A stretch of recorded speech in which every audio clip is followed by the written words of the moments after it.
Vachanavayal daily light July 26. വിശുദ്ധ അന്നായും ജോവാക്കീമും. കന്യകാംബികയുടെ മാതാപിതാക്കന്മാരാണ് അന്നായും ജോവാക്കീമും. രണ്ടുപേരും ദാവീദിന്റെ ഗോത്രത്തിൽ ജനിച്ചവരാണ്. ജോവാക്കീമിന്റെ തിരുനാൾ പ്രാചീന കാലം മുതൽക്കും അന്നാമയുടെ തിരുനാൾ 4-ാം ശതാബ്ദം മുതൽക്കും പൗരസ്ത്യ സഭയിൽ ആഘോഷിച്ചിരുന്നു. പാശ്ചാത്യ സഭയിൽ 15-ാം ശതാബ്ദം മുതൽ രണ്ടുപേരുടെയും തിരുനാളുകൾ ഘോഷിച്ചു തുടങ്ങി. തങ്ങളുടെ അസാധാരണ പുത്രിയുടെ സംസർഗത്തിൽ ജോവാക്കീമും അന്നായും അത്യധികം ആധ്യാത്മിക ആനന്ദം അനുഭവിച്ചു. തങ്ങളുടെ കുഞ്ഞ് ഉത്ഭവ പാപരഹിതയും സർവദാ നിർമ്മലയുമാണെന്നുള്ളത് മാതാപിതാക്കന്മാർക്ക് ആനന്ദ കാരണമായിരുന്നു. മകൾ ദൈവമാതാവായി തിരഞ്ഞെടുക്കപ്പെട്ടതറിഞ്ഞ നാൾ മുതൽ അവരുടെ സന്തോഷം വളരെയധികം വർദ്ധിച്ചിരുന്നു. ദൈവമാതാവിന്റെ അമ്മയായ അന്ന എത്രയും വത്സലയാണ്.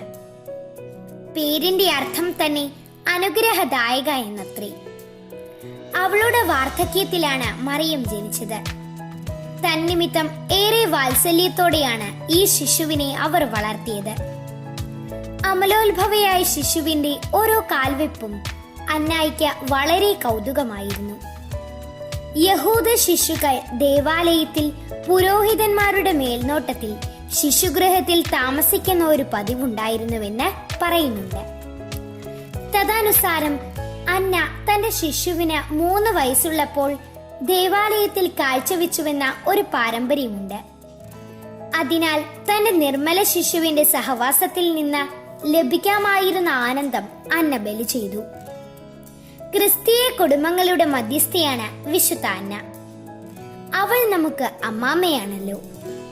അമ്മാമ്മയുടെ മാധ്യസ്ഥം തേടിയിട്ടുള്ളവർക്കെല്ലാം അസാധ്യമായ അനുഗ്രഹങ്ങൾ സിദ്ധിച്ചിട്ടുണ്ടെന്ന് ക്രിസ്തീയ സാഹിത്യം സാക്ഷ്യപ്പെടുത്തുന്നു. ജസ്റ്റീനിയൻ ചക്രവർത്തി 550-ൽ കോൺസ്റ്റാന്റിനോപ്പിളിൽ വിശുദ്ധ അന്നാമ്മയുടെ ബഹുമാനാർത്ഥം ഒരു ദേവാലയം പണിചെയ്യിക്കുകയുണ്ടായി. വിശുദ്ധ അന്നായുടെ ശ്രേഷ്ഠത മറിയത്തിന്റെ അമ്മയായതുകൊണ്ട് മാത്രമല്ല, ദൈവസ്നേഹത്തിന്റെ പാരമ്യമായി തന്റെ വത്സല പുത്രിയെ ദൈവത്തിന് കാഴ്ചവെച്ചതുകൊണ്ട് കൂടിയാണ്. വിചിന്തനം. കുടുംബമാണ് സമുദായത്തിന്റെ അടിസ്ഥാനമെന്ന് 2-ാം വത്തിക്കാൻ സുനഹദോസ് പഠിപ്പിക്കുന്നു. കുടുംബജീവിതത്തെ വിശുദ്ധീകരിക്കാൻ ദൈവമാതാവിന്റെ മാതാപിതാക്കന്മാരുടെ മാധ്യസ്ഥം നമുക്ക് അപേക്ഷിക്കാം. നമുക്ക് പ്രാർത്ഥിക്കാം.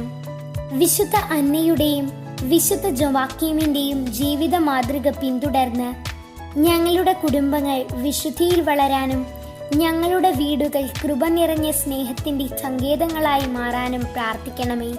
ആമീൻ.